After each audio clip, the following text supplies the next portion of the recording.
Good day everyone, it's Glamour, and I'm here to tell you all you need to know about disaster preparedness, the things you need to prepare, what to do during a disaster, who would you call for help, and some quick facts on disaster occurring here in the Philippines. And now, without further ado, let's start! So what are the things we need to prepare beforehand? First and most important, water for drinking and sanitation. Foods, at least 72 hours or 3 days supply of non-perishable food, and battery-powered radio cell phone with backup charges for contact purposes. Flashlight in case it gets dark of our electricity. First aid kit, whistle, mask, wipes for personal sanitation, local mops, and finally a plastic sheet and duct tape for shelter purposes. Next, what to do before, during, and after a disaster. Before a disaster, you should first create an emergency plan for you and your own family at home. Make sure that everything you need is easily accessible in case of a sudden disaster. Also, you should be knowledgeable on what protective measure to take before, during, and after evacuation.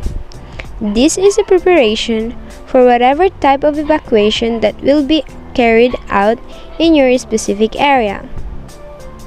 Lastly, you should put into your mind your local emergency contact numbers, or better to list them in place where you can easily see them. In case a disaster strikes and your family needs urgent help, the earlier you call, the better and faster the police could come.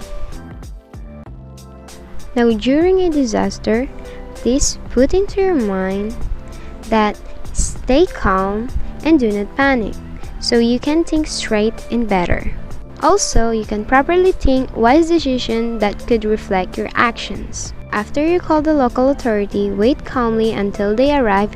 This is to ensure that everyone is safe and no one will go missing.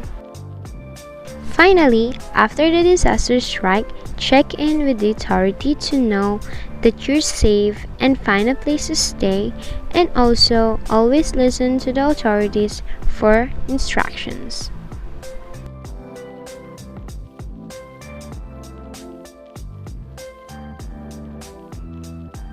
Before you return home, you should make sure it's safe.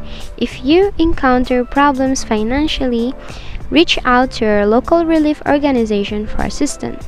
Most importantly, look for your family, check if they're complete and in good shape, as if they're in good or not.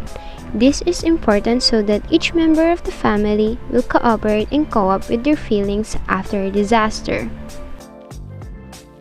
Now that I have told you the things you need to do before, during, and after a disaster, here are the contact persons you need to list down in case of disaster.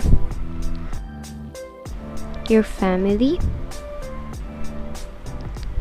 your local barangay, the fire department, the local police authority,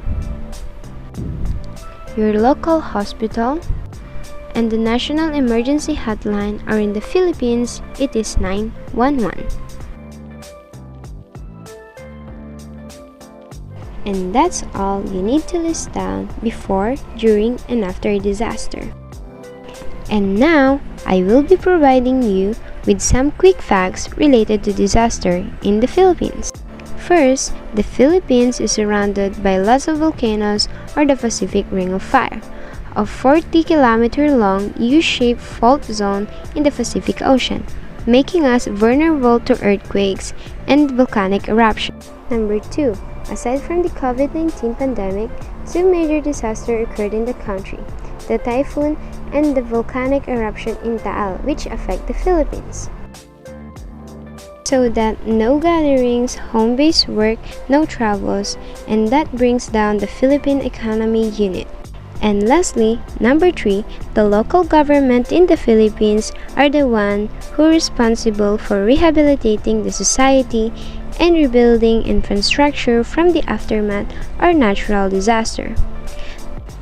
And now, according to the recent study, The total of disaster risk mitigation expenses, the rehabilitation and the recovery is estimated total of 16.2 billion pesos. That's all for this video, and I hope you've acquired a thing or two on how to deal with disasters, especially here in our country. Just keep in mind that it's always better to prepare now than fail to do so once the worst happens. So stay safe, everyone! Goodbye!